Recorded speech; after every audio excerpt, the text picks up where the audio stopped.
اعوذ باللہ من الشیطان الرجیم بسم اللہ الرحمن الرحیم نحمدہ ونصلی علی رسولہ الکریم۔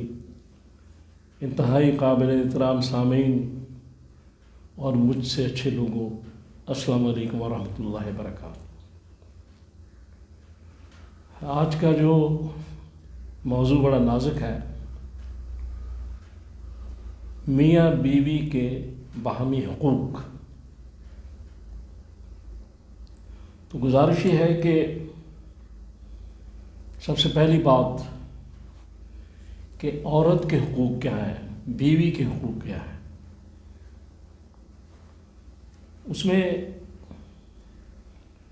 رسول اللہ صلی اللہ علیہ وسلم نے جو آخری آج کو خطبہ دیا تھا، جو ترمذی کی حدیث ہے، نمبر ہے 3087، اس میں جو ایک جملہ دیا گیا اس حدیث میں کہ بیوی کا ذمہ داری فرض ہے کہ وہ گھر میں رہے۔ اب اس سے فقہاء نے اور علماء نے یہ مسئلہ نکالا، جو آگے مسائل ہیں، کہ پہلا یہ کہ بیوی کا جو کھانا پکانا ہے وہ شرعی ذمہ داری نہیں ہے، وہ اخلاقیات میں ہے۔ اس پہ بعد میں گفتگو کروں گا۔ دوسری بات، ساس اور سسر کی جو خدمت ہے وہ بھی شرعی ذمہ داری بھی نہیں ہے۔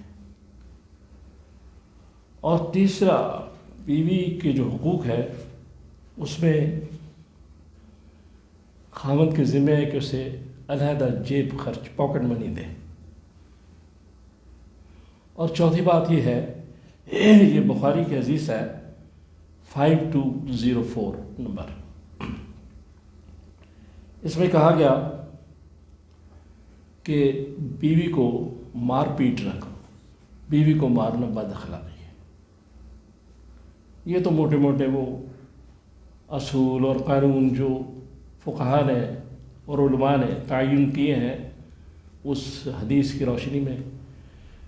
آگے اب شوہر کے جو حقوق ہیں وہ یہ ہے کہ یہ جو ہے بخاری کی حدیث ہے 5195، تو اس میں یہ کہا گیا ہے کہ نفلی جو عبادت ہے اگر بیوی کرتی ہے، کوئی نفلی روزہ یا کچھ، وہ بھی شوہر کی اجازت کے ساتھ ہے۔ فرض تو ٹھیک ہے لیکن نفل شوہر کی اجازت کے بغیر نہیں وہ روزہ رکھ سکتی، یا کوئی بھی عبادت نفلی جو ہے اس پر شوہر کی اطاعت مقدم ہے۔ دوسری بات کہ شوہر کی اجازت کے بغیر بیوی گھر سے نہیں نکل سکتی، وہ اجازت لینی پڑے گی اس کو۔ اور تیسری بات یہ ہے کہ رسول اللہ صلی اللہ علیہ وسلم نے، یہ ترمذی کی حدیث ہے 1159، اس میں فرمایا گیا کہ اگر میرے لیے یہ حکم دینا جائز ہوتا کہ کوئی شخص کسی کو سجدہ کرے تو میں بیوی کو حکم دیتا کہ اپنے خاوند کو سجدہ کرے۔ یہ جو احترام اور یہ جو عظمت ہے شوہر کی، اس کے بارے میں رسول اللہ صلی اللہ علیہ وسلم کا جو ارشاد ہے۔ پھر یہ ہے کہ خاوند کی اجازت کے بغیر بیوی کسی کو گھر نہیں بلا سکتی، اور جس کو شوہر ناپسند کرے اس کو بھی گھر نہیں بلایا جا سکتا۔ یہ تو قوانین ہیں جو میں نے عرض کیے۔ اب گزارش یہ ہے کہ سب سے پہلی بات جو سمجھنے کی ضرورت ہے وہ یہ ہے، یہ قرآن پاک میں سورہ نساء کی آیت نمبر 34 میں کہا گیا کہ جو مرد ہیں وہ عورتوں پر نگہبان ہیں، یعنی کیئر ٹیکر ہے۔ اب کیئر ٹیکر کا مقصد یہ ہے کہ محافظ، گارڈ، اور اسی طرح پھر یہ جو یہ بات ہے کہ جو حاکمیت کا تصور ہے کہ مرد حاکم ہے، عورت جو ہے محکوم ہے، ایسا تصور نہیں ہے۔ اور اگر یہ سمجھ میں لیا جائے تو اسلام میں حاکم خادم ہوتا ہے، رائی جو ہوتا ہے وہ رعیت کا سامنے جواب دہ ہوتا ہے، جیسے حضرت عمر جواب دہ تھے، واقعات ہیں آپ جانتے ہیں، پبلک کے سامنے۔ دوسرا آپ نے کیا فرمایا کہ سلطنت میں اگر کوئی جانور بھی بھوکا مر جائے گا تو اس کی جواب دہی مجھ سے ہوگی۔ تو جب نگہبان کا مقصد یہ ہے کہ کیئر ٹیکر، گارڈ، محافظ، تو عورت کا تحفظ کرنے کے لیے، اور اگر حاکم کا تو پھر بھی اسے تحفظ ہی کرنا ہے۔ جو ایک حاکم اپنی رعایا کو سہولیات دیتا ہے وہ پہنچانی ہے۔ یہ چونکہ رسول اللہ صلی اللہ علیہ وسلم آنے سے پہلے عورت کے ساتھ جانوروں جیسا سلوک کیا جاتا تھا، اب بھی شاید ہمارے ملک میں بھی کئی پسماندہ علاقوں میں ایسا ہی ہوتا ہو۔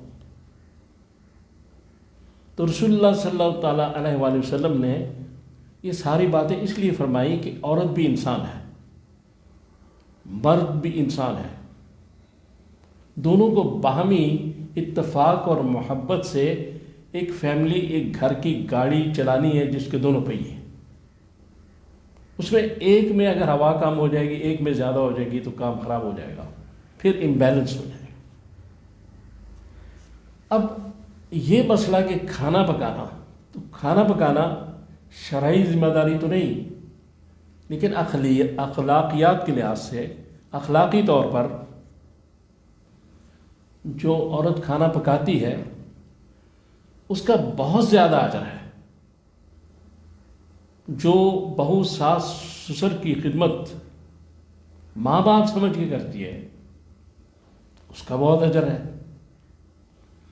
اور پھر مرد جو ہے وہ عورت کے علاج کے خرچ کا پابند نہیں ہے، لیکن اخلاقی طور پر اگر وہ خرچ کرتا ہے تو یہ اس کے لیے سعادت کا باعث ہے۔ تو آپس میں جو محبت اور یہ ساری چیزیں چلانے کے لیے یہ نظام اس طرح کیا گیا کہ کچھ کام عورت نے سنبھال لیے، کچھ آدمی نے سنبھال لیے۔ اور حضرت علی کرم اللہ وجہہ اور جناب فاطمہ سلام اللہ تعالی کا جو آپس میں ایک ایگریمنٹ تھا، معاہدہ تھا، وہ یہ تھا کہ آپ نے فرمایا کہ اپنی بیوی سے کہ آپ گھر کے سارے کام سنبھال لو، باہر کے سارے کام میں سنبھال لوں گا۔ لہذا اس میں کمتری برتری والا معاملہ نہیں ہے، معاملات کو محبت کے ساتھ سمجھنا ہے، بیوی کو عزت دینی ہے، اور بیوی جو ہے وہ خاوند کو عزت دے۔ اور پھر خاوند کا یہ بھی حق ہے کسی جائز شرعی مطالبے کے لیے اگر بیوی کو بلائے تو انکار نہیں کر سکتی۔ یہاں سارے معاملات جو ہیں ان کو اس طرح چلایا گیا جو رسول اللہ صلی اللہ تعالیٰ علیہ وسلم کی زندگی، آپ کی سیرت پاک اور ساری چیزوں کا جو آپ مطالعہ اگر ہم کریں تو محسوس ہوتا ہے کہ آپ جب گھر میں داخل ہوتے تھے تو آپ کے چہرے پہ تبسم ہوتا تھا، باہر بڑی پریشانیاں سب کچھ، لیکن بیویوں کے سامنے، بیویوں کے ساتھ اچھا سلوک۔ حضور صلی اللہ تعالیٰ علیہ وسلم نے کبھی اپنی کسی بیوی پر ہاتھ نہیں اٹھایا، کسی سے مار پیٹ نہیں کی، پھر ان کی دلجوئی کرتے تھے، ان کو خوش رکھتے تھے۔ اگر ہم حضور صلی اللہ علیہ وسلم کی سنت پر چلیں، اتباع میں چلیں، تو ہمیں ساری چیزیں دیکھنی ہوگی۔ اور عورت کو یعنی یہ جو کتنا مقام ہے شوہر کا، جو فرمایا کہ اگر میرے جائز ہوتا کوئی شخص کسی کو سجدہ کرے تو بیوی کو حکم دیتا خامند کو سجدہ کرے۔ پھر نفلی جو عبادات ہیں وہ بھی خامند کی اجازت کے بغیر نہیں۔ جیسا بیوی کو خامند کا مقام سمجھنا چاہیے، خامند کو بیوی کا مقام سمجھنا چاہیے۔ ایک دوسرے کو عزت و احترام دینے سے رشتے چلتے ہیں، یہ قانون ہے۔ اور اللہ رسول اللہ صلی اللہ علیہ وسلم کی جو زندگی ہے رسول اللہ صلی اللہ علیہ وسلم کی، اس سے بھی ساری چیزیں سامنے ظاہر ہوتی ہیں کہ آپ ایک دفعہ جا رہے تھے، حضرت عائشہ ساتھ تھی، خالی جگہ تھی، پردہ تھا، ویسا معاملہ نہیں تھا، تو آپ نے حضرت عائشہ سے کہا کہ میرے ساتھ دوڑ لگاؤ گی؟